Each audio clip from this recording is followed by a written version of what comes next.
Happy Saturday, everybody. I know you guys are not used to seeing me. I'm Sonja, your host of Prim and Proper Sports, and this is a very special edition of Prim and Proper Sports. So, happy Saturday, everybody. Happy AFC NFC Championship Eve. I hope you all are doing well. Looks like I have a special guest. Give me one second. I will be introducing him shortly. He just messaged me and said he's on air. Hang on. Give me one second, guys. All right. So anyway, I have a special guest today. You guys will recognize him from an earlier show that I had actually a couple of years ago. And the other thing is this person is very well known because they are part of the Dan Patrick Morning Show.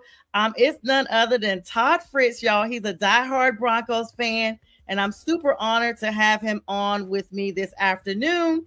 I know that my production team, B Strella, thank you so much, Pink Fan Fur, for all the likes, love, shares, and the production behind the scenes.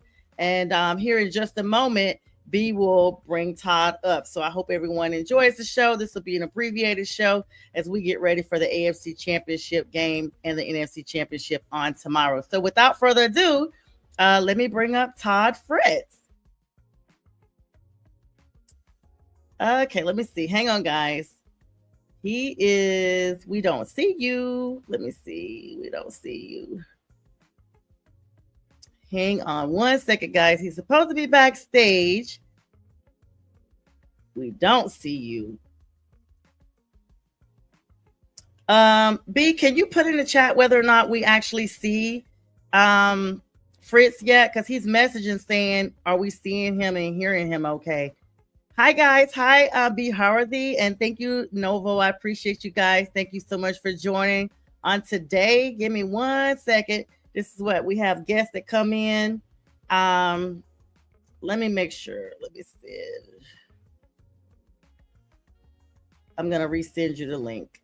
Resending link. Let's make sure we don't have the wrong one, guys. Give me one second here.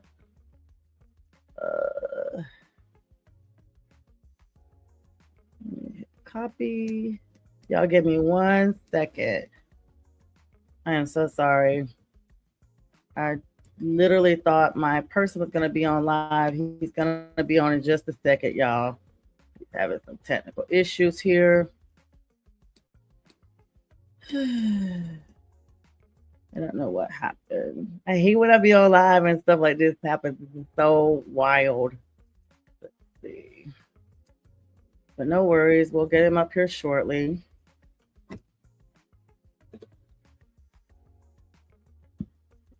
All right. I don't know where he's on. Oh, I guess he did not enter the room. You got to enter the actual show. All right, guys. He's backstage, but he just did not realize that he needed to come on stage.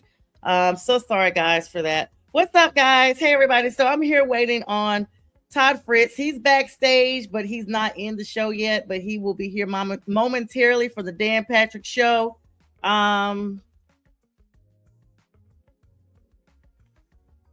Give me one second, guys. He's messaging me. Oh, there he is.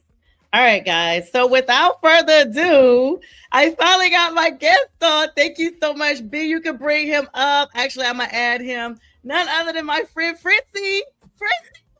First of all, I have to apologize because I thought I was scrolled all the way down when I connected and the enter studio part was hidden from my view of my laptop. So that was an E on me. It is so okay. Listen, it's so good to see you on today. Thank you so much for joining me on such an eventful weekend with the weather, with the AFC Championship game coming up tomorrow for your Broncos. Very pumped. Absolutely. Let me introduce you to some of my audience for the first time because it's been a little bit since you and I had an opportunity to talk. So I'm very appreciative that you had time to squeeze me in on today.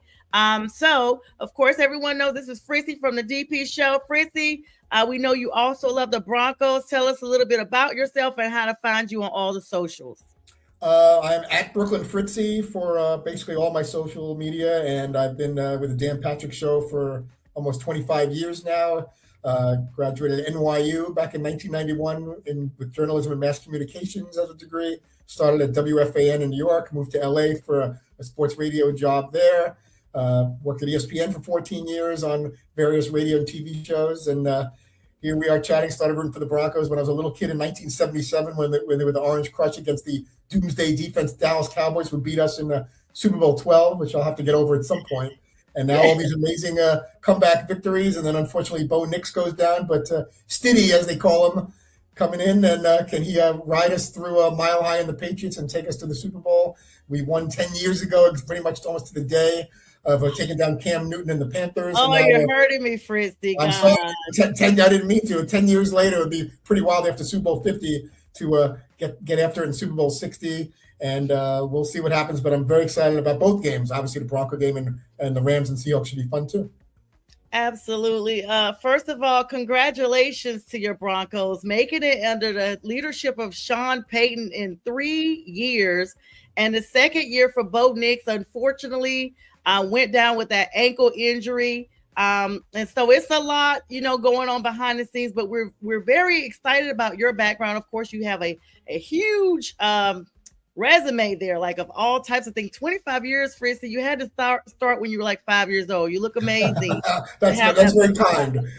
I started as an intern at WFAN Sports Radio New York when I was a junior at NYU at age 20. So I guess 35, 36 years in the business and radio in LA and New York, and ESPN in the headquarters in Bristol, the mothership, as we like to call them, and got a chance to work on Up Close, Talk To, Unscripted, Sports Center, ESPN News shows, and obviously Dan Patrick Show on what was ESPN Radio, and then we were with DirecTV and AT&T, and now we're kind of doing our own thing with Fox Sports Radio and iHeart, and it's been a nice run. It's very exciting, and I'm joining you from a hotel room near the studio because I'm about an hour away from where I work, and with this big snowstorm coming, it's smart to, I guess, get closer to here so that we can all safely be in studio Monday to recap these games.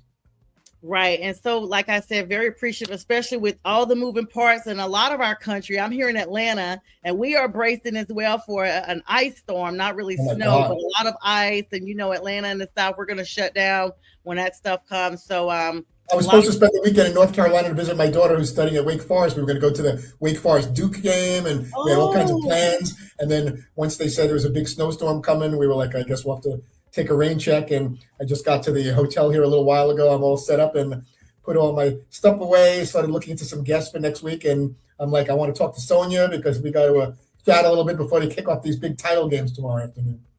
Absolutely. Thank you so much, Fritzy. That means a lot to me that you would actually prioritize me, especially being moved around like that.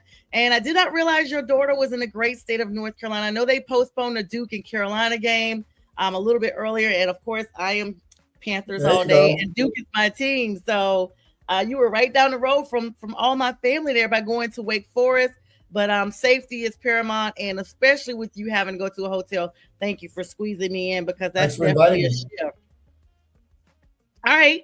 So let's talk a little bit about this game. Of course, the biggest story going into tomorrow's game, unfortunately, is the loss of you guys' rookie. And he's still a rookie, but it's his second year. Bo Nix suffered that fractured ankle in the final minutes of the overtime game against the Buffalo Bills. And Fritzy, I honestly am always like, but for that overtime, like most of us didn't even notice that injury.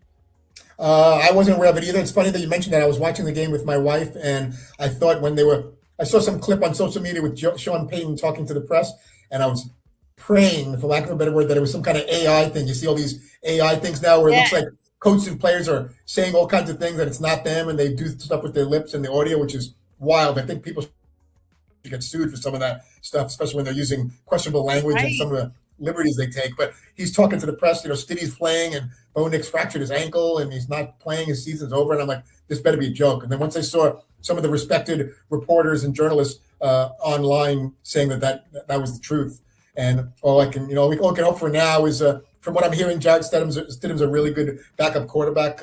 Sean Payton and the team thinks the world of him. That in the few games he's played over the years, he did very well, and he seems very confident. And Sean Payton sounds like he's not going to change the game plan very much. And I don't know if they're going to be conservative early and try to run the ball a little before they have him throwing the ball all over the place. But at Mile High, with their past against the Patriots in the playoff games and all that Mile High magic, and Stidham being a lot better than the average backup quarterback, and that defense, I'm holding out hope that we can get one more at home and head to Santa Clara. Absolutely. And shout out to my brother Marcus, who just joined us. He said, "Go Pats." He's a big Patriots fan. Okay. He's a Patriots fan for a long time. Thanks for supporting as always, bro. And thank you and welcome for everyone. We see the viewership going up. For all of you who are not making comments, we just appreciate you watching on this day. This is, of course, Fritzy from the DP Show. Todd Fritz, big Broncos fan and just exclusive, extraordinaire TV personality here. You mentioned the AI thing. I'm gonna be honest, Fritzy. That's the first thing I thought. I was like, okay, people are playing too much. This game literally just in it. Those guys are not even all the way in the locker room. There's no way this is true. Some angry Bills fans, Bills Mafia, trying to be cute and try to do something like that and break my heart. And I'm very upset, and I don't want to say concerned because I think Stiddy can do a good. I'm calling him Stiddy like I know him, but they don't call him that. But I think he's going to do well, and I think they're going to be all right. Obviously, we'd love to have Bo playing. But from what everyone's saying, all you can do is take what the players are saying and listen to these different sound bites and the press conferences that they're rallying behind him and they feel like he can get it done. I don't know if he needs to be a game manager, as they like to say, and if it's the kind of thing, just don't mess it up and we'll be fine. And you got Sutton and all these great, they got some good running backs, even though Dobbins can't come back. They got Harvey and everybody, strong receivers, defense with the sacks and that secondary and Surtain and all that. And they're home with that Mile High crowd. That's a lot for the Patriots to overcome. And both finished 14-3. Denver had the tiebreaker. That's why they got the 1 seed. But New England's a formidable opponent, and it's going to be tough. And we'll see what happens. But I feel like when all is said and done, especially with Denver and all these close games and all these ways they've pulled out games throughout the year, if it happens to be close, which most expect, that Denver will find a way to have at least one more point when it says 0-0-0 at the end of the fourth quarter. It's funny you brought that up, the Denver defense being in Mile High and the 10-year anniversary since we saw the Broncos this high in the playoff series and advanced into Super Bowl 50, which I personally have nostalgia about because my team was on the opposite side of the field. Faith in you all. It was so funny because people were like, hey, they should sign Cam Newton as their backup. And this time he could dive on the ball and actually win. Forget that, so it's funny, but you mentioned a good point there. Of course, the secondary is going to be crucial in this game, and Denver is known as a defensive team. They've always been kind of known as a defensive team off and on. Bo Nix was just a jewel that was added to the offense there, and Sean Payton had been looking for that piece that was missing for the offense for the last couple of seasons. Didn't really have it in Russ for sure, and then Bo came in ready to go. I actually had Bo on my fantasy last year, and several games he got me over 50 points in a game. So he was extremely well. I was like, this kid is awesome.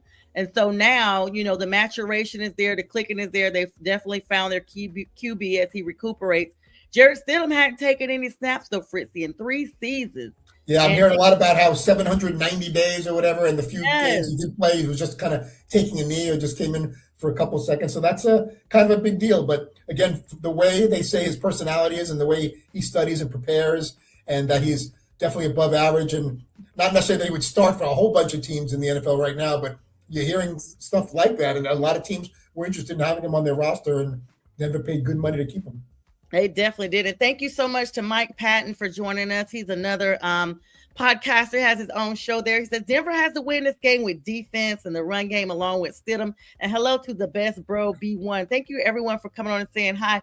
I mean, Fritzy, when people that are not Broncos fans are basically recognizing that defense and knowing that run game is going to be the difference maker. And then of course, you got to have some of those throws. We think we got to depend on Stidham to some degree. I actually said it last night on my podcast with Friday with the Fellas that he does have to be a game manager, so to speak, not necessarily time-wise, but protecting that ball, no turnovers. We saw exactly what the defense did to Josh Allen last week. He was spotless in the postseason with turnovers. And as a result, he actually had 5.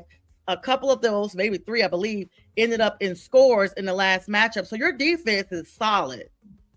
And when they look at Stidham, and I don't want to say it's disrespect because I haven't seen enough of Stidham to know. I'm just going on hearsay what players and coaches are saying. But when when you hear the word game manager or just don't mess it up, we got this as long as you don't screw it up and throw a bunch of picks or fumble the ball.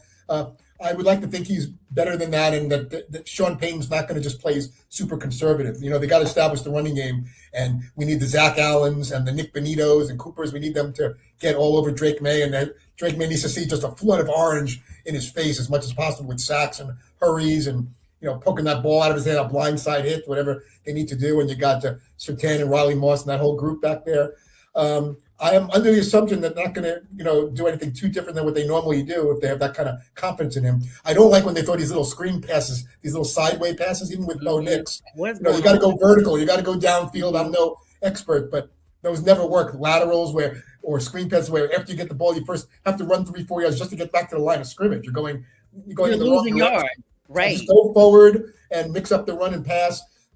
Blitz, get in Drake May's face. The secondaries to do what they have to do. That vaulted orange crush sack defense. You got to get to the quarterback, and hopefully McLaughlin, Batty, and the running game and Harvey, they can break some runs. And if they can establish the run game, then Stidham can throw in some passes here and there. I don't expect them to go too far downfield. They don't even really do that with Bo Nix. That's not their game. Once in a while, they take a long shot towards the end zone to throw it 40, 50 yards, but their passing game seems to be, 10, 15, 20, 25 yards. They don't really look for the home run very often. So, again, if you want to use the game manager word or the don't mess it up thing, if he, just does enough to do his thing and get them first downs and get them closer to 7s and not 3s and not be settling for field goals against a team like New England, you got to get touchdowns, not field goals. And don't wait till the fourth quarter. It's so frustrating. I've watched every play of every game, how their offense struggles and they're punting and 3 and out, and finally in the middle of late fourth quarter, then they first wake up and start scoring a bunch of points in the last few minutes.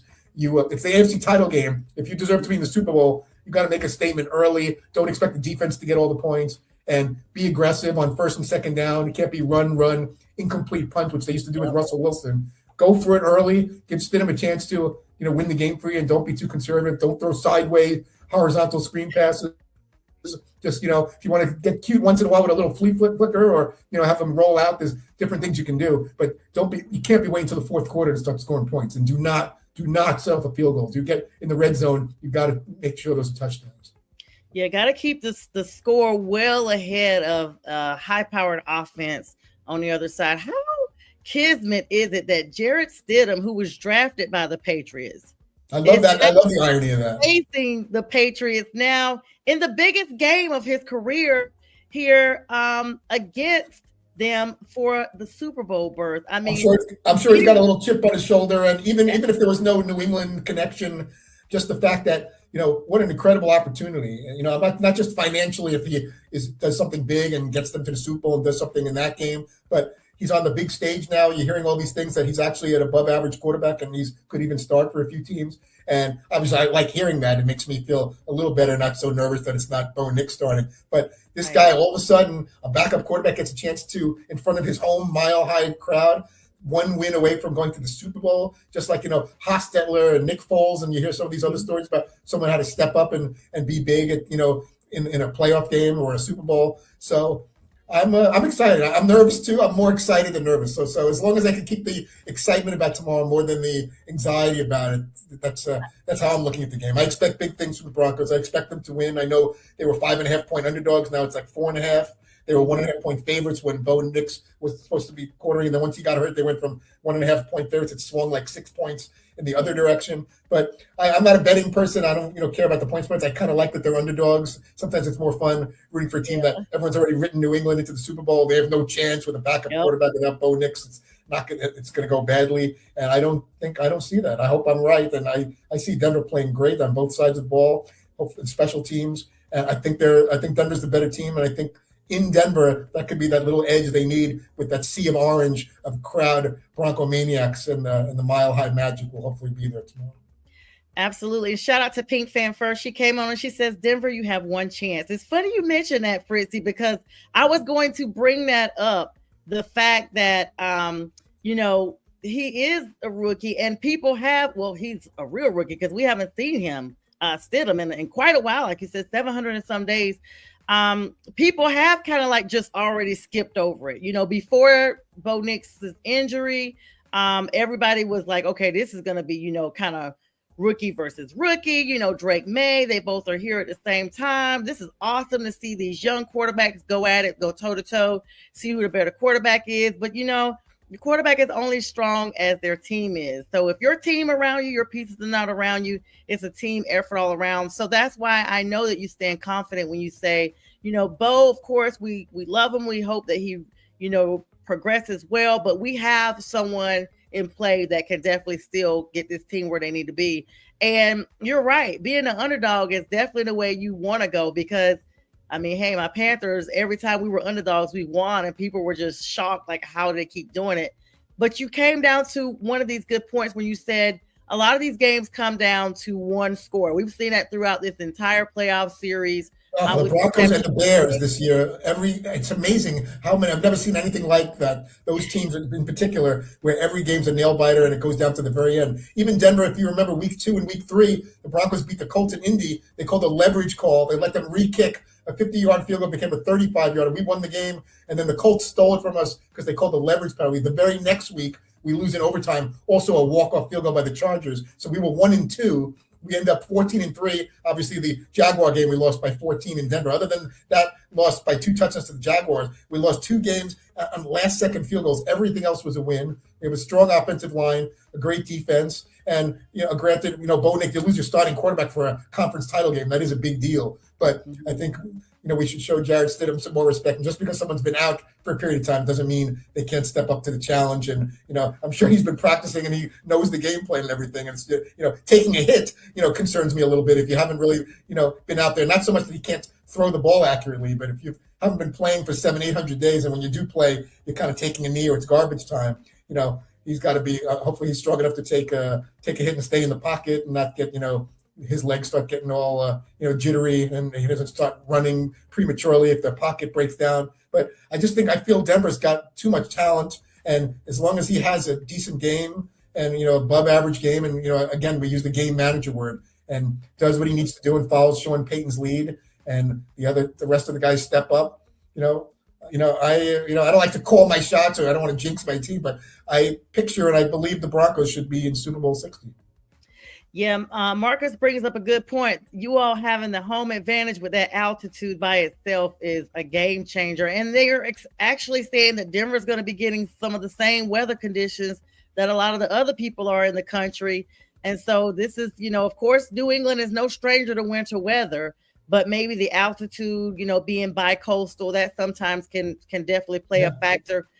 When you look back just for a moment to have revisionist history here with me, Fritzy, I'm sitting down, guys, with Dan Patrick's own Todd Fritz. Fritzy, one of the Danettes. You guys could catch him on all of DP shows. He's been there 25 years, guys. And I personally remember him for about 12 years ago. So had no idea it was 25, Fritzy. Gosh, congratulations to you. When you think back about 10 years, the last time the Broncos were here and they advanced to the Super Bowl, and you think about some of the players that you guys had, Von Miller, it stands out in my mind the most as the player that he was on that roster. Are there any similarities with this roster you all have now as far as the talent going into this game? I think there is. We called them the no-fly, the no-fly zone with the Broncos secondary, and we have a talented secondary. Denver. We got a ferocious defense. We led the league, I guess, in sacks. That's when you think Broncos, you think of all the sacks that they've had this year.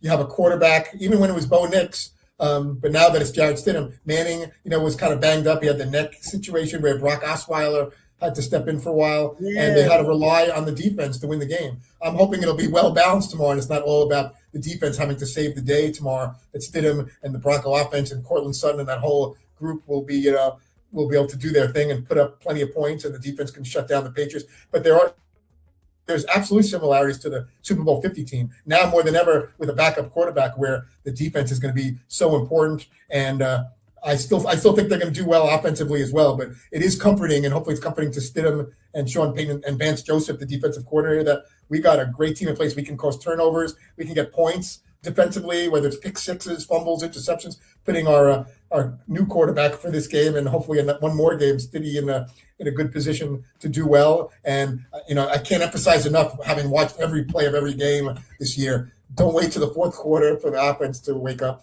And we can't have threes. It's sevens, and the way at least I experienced Bronco fandom, and a lot of teams, I'm sure a lot of fans feel that way. When you get that close to the end zone, it's almost like a -4 instead of a +3. Instead of, I can't get excited about the field goal. I just, if it's late in the game and it puts you up by 2 or 3 scores, that's something else. But through the course of the game, if you're settling for threes instead of sevens because the red zone offense didn't get in there, it sometimes feels like it's a -4, not a +3 because you didn't get 7. Yeah, it can come back and bite you. So, of course, we see, you got to know your opponent, Fritzy. You got to know your opponent. As we get ready to kind of wrap up here, we really appreciate your time today. I want to get some thoughts. Mike Vrabel, the new coach of the Patriots, what he's done coming from Tennessee, first year, definitely, in my opinion, coach of the year accolade is coming. Absolutely, 180 for real if it was ever defined. To know that he's at the helm of this team, leading the New England Patriots, who themselves haven't been there in a few years, not as long as the Broncos. I think it was 2018 when they were last there. They are itching to go back as well. And you did mention, you guys lost to the Jaguars earlier on, who have since been eliminated from playoff contentions. What would your thoughts be, other than him personally, turning your team around, as far as it goes for facing your Broncos? Sean Payton is a veteran in this, of course, been there a little bit longer, coming from the New Orleans Saints. He's 3 years in. He's brought Denver all the way up behind Bo Nix's talent there. And to know right across the field, that's why you guys were both number 1 and number 2. What are your thoughts on the knowing your opponent aspect of the Patriots?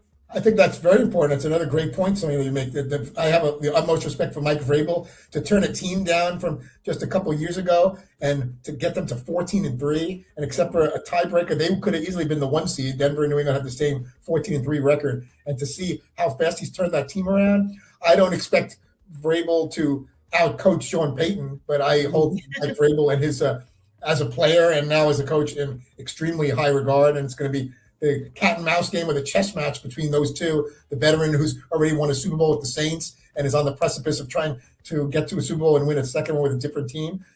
Sean obviously is held in very high regard, but it would be a mistake for anyone to think that because it's Sean Payton against Mike Vrabel, that's going to somehow make a big difference in who wins the game. Obviously, it's going to be on the field. We had this little curveball thrown at us with losing our starting quarterback. But if you look at the rosters, and from what I've seen, I didn't watch as much as New England, obviously, as Denver, but on paper, and the fact, if all things are fairly even and it's supposed to be a tight game, the fact that Denver's defense and that pass rush and Mile High Stadium with the home field advantage, I just have to believe somehow, some way, if it's tight down the stretch, that orange crowd and that white horse up at the top of the stadium is going to will them to the Super Bowl, and they're going to win this one home game, even with Jarrett Stidham and not Bo Nix, and go to Santa Clara and play either the Rams or the Seahawks, and we'll see how it plays out. But I'm very excited. I'm trying to be at least 70-30 excited to, oh my God, what's going to happen once we see Jarrett under center, and what is he going to do, and can the rest of the team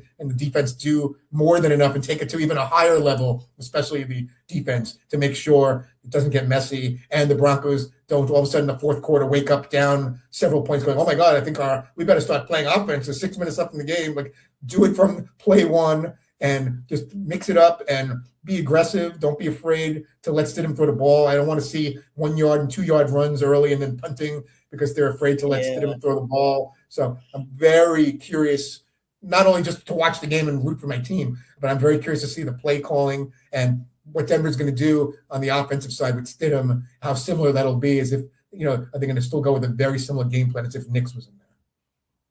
Absolutely. And Pink Fan First saying, are you headed to the game tomorrow? If so, have the best time. She's wishing you well.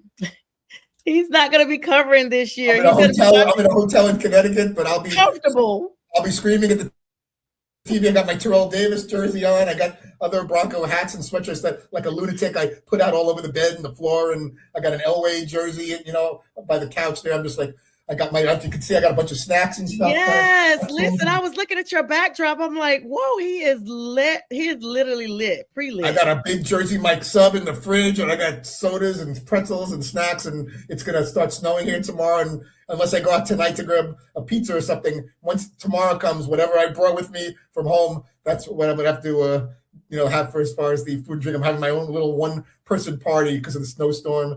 Couldn't even bring the wife because she's a teacher and she may have school Monday, so Oh, she's wow. home. So I'm just sitting by myself 5 minutes from the studio. I got my laptop out and talking to you, which is lovely. Got my all my Bronco stuff, hats, gloves, shirts, and going to be going crazy. I'm counting the hours between now and kickoff at 3 Eastern, 1 p.m. Mountain Time for an AFC title game that I've been waiting 10 years to see Denver back into. Absolutely. And it's so cool that you have your own location party set up. Sorry your wife couldn't come. I know up north they don't close schools. If you guys lived in the South, she'd have Monday off for sure. Fritzy, always great to have you with us. Let me close out with some positive news for you that you can hang on to, but that you probably already know this stat. Historically, the Patriots are 0-4 in playoff games. I'm glad you said that. You can't go. That's obviously the past, and there's different players, but it's always fun to look at little nuggets like that. Even the Brady Manning days, Brady hasn't done well in the playoffs in Denver, and that's Tom Brady. So the stats do show that when these two teams play in a playoff game and it's in Denver, it goes the orange way. But you could throw all the stats out the window. It's not Knicks, it's May against Stidham, and these are different players and. It's just, but it is. I like to look at those things too, but I can't get too caught up in that. Tomorrow's another day, and two great teams that both finished with the same exact regular season record. That were fighting for that 1 seed, and what was supposed to be Knicks number 10 against May number 10 is now Stidham against May. And I think Denver has enough pieces, and playing in that stadium, I would be extremely disappointed. Not shocked because you're not dealing with the starting quarterback, and they are the underdogs, but. I'm going to allow myself to believe that I'm going to be in a very good mood this time tomorrow and drinking my Orange Crush in a celebratory fashion that they're heading to Super Bowl 60. It's funny. I almost forgot about that little fact, and I almost brought a orange Sunkist on set with me to talk with you because I like the beverage, but I just have a Mountain Dew instead. Okay, I got one of those too. I got an Orange Crush. I'll make sure. Hang on one second. I'll show you what I got. Oh, guys, you see, Fritzy is already, he's set up definitely a Bronco all the way through. Here we go. Oh, wow. Yes. Orange Crush. This is another one of my favorites. Not the healthiest soda in the world. I shouldn't be drinking any soda, but I'm only going to sip this for each time the Broncos make an exceptional play, not a decent play, not an average play. This is for tomorrow, and every time they do something what I consider big, like a sack or a touchdown or whatever, I will take a few sips of my Orange Crush, especially defensively, since that's where the Orange Crush comes from, the Orange Crush defense from the 70s. So I'm all set. Pink says Orange Crush are the best. Make sure you message me tomorrow to let me know how many sips you took, or send me a picture, Fritz. I hope they'll be doing so well early in the game that the bottle will be gone by halftime. But that's asking a lot. But I'm excited, and I wish the games were today because I woke up this morning and I knew it was only Saturday. But there's no college football. You could watch some college hoops and things like that. But I am just itching for these games to tip off. And a long time ago, I was a producer for the LA Rams radio network, producing games. Yeah, you were. So it's just kind of funny that of the 4 teams, Broncos I've been rooting for since 1977, and I have a connection to the Rams when I used to work at a sports radio station in LA that carried the rights to a Rams game. So 2 of the 4 teams out of 32 to have a special connection with is pretty awesome. Can you, before you hop off, since you plugged that in, who's your pick for the Rams game with Seattle tomorrow? If you had to give an overview. A lot of my prediction for both games is because of my own. I'm going by heart, not necessarily by head. I think I had sent on social media when someone was asking about predictions, and I think on the show too. I went 27-23 Broncos and 29-27 Rams. That first score may be a little high with the defenses of New England and Denver, but I think they'll both be close. And I'm rooting for the Broncos and Rams. Broncos, obviously, because of my fandom from since I was a little kid. Rams, because my son actually got a job in recent months. He's actually working with the Rams. He moved out to California. And I used to work for the Ram station and produce some of their road games. So I would love to see the Broncos and the Rams, and then go from there. But will they both win? Will only one win? I'll be devastated if it's neither one of them. But we don't want to talk about that. So I'm hoping for Broncos and Rams, and hopefully there'll be two exciting games with Denver and LA coming up on top. Thank you so much, Fritzy, for your time. This is so appreciated. Make sure you stay safe and warm. Enjoy your games on tomorrow, and good luck to your Broncos. And Thank you very much. Always a pleasure speaking with you, and always love talking to you and being on your show. And it was very kind of you to include me on the eve of conference title Sunday. So I'm always happy to come on with you. And you know your sports and your smile and your creativity, and you ask great questions. You have really good insight, and you do your homework. And I have a lot of respect for that. Absolutely. Thank you so much, Fritzy. You always give the most kindest compliments. You always have a standing invitation here. We'll try to get you back on after the game, and the Super Bowl, so you can really brag to everybody. I look forward to that. Yes, but you definitely enjoy your time there. Stay warm, and best wishes to you and your family in this new year. Thank you so much for your time. And you the same. You're a sweetheart, and thank you again for thinking of me and including me on your show. You're welcome. Have a blessed one, Fritzy. See you soon. Take okay. Care. Bye-bye. You too. Bye-bye. All right. The God above made you a masterpiece. The vision is clearer, nearer. My God, to thee, learning to lean on his power. Your perspective can be sweet when circumstances are sour. I'm saying. You can see the vision clearer. Your identity is waiting, and you feel that hope is fading. Just hold on, it's gonna be alright. Trust in God, stand firm and hold tight. It's like that, yeah. It's like that, yeah. Meditation, I'm searching for a peace that's not present. I'm searching for feelings of solitude, emotions that's pleasant. Treasure, what do you deem important versus essential? We put our heart and soul in every line behind instrumentals. Coincidental? I think not. God's plan from the very beginning. Create the type of music that make people think twice before sinning. Pleading, Holy Father, please forgive our trespasses. Confusing things we want for things we need in life, our must-haves. Selfish, inconsiderate, narcissistic people. Christ died for all the world, so there is power in Jesus. Issues happen, disagreements, dissensions, distortions. This fallen flesh, we still forget sometimes that God is our portion. Forcing, others won't cut it, nor manipulation. One thing that's very destructive is self-righteous behavior. Satan, he's crafty, throwing darts like Bailey's.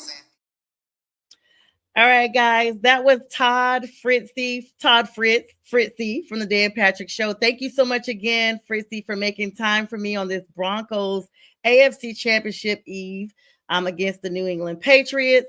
And you guys, it was always a pleasure to have him. Make sure you check him out on the Dan Patrick Show. They are everywhere, ESPN. You can see them on Fox Network, some of the other shows, as well as radio networks throughout. Apple Music, Spotify, and Sirius XM. And I also want to give a shout out to Bistrilla, the production behind the scenes, as well as Pink Fanfur. And you guys, thank you so much for your likes, loves, shares, and support of my niece Pearson as well. You guys have a blessed one. Check out the big sports show tomorrow morning at 8 a.m. with Bistrilla, Jack Hirsch, James Martin, Keith Engel, and I may pop in. Y'all have a blessed one. Good night.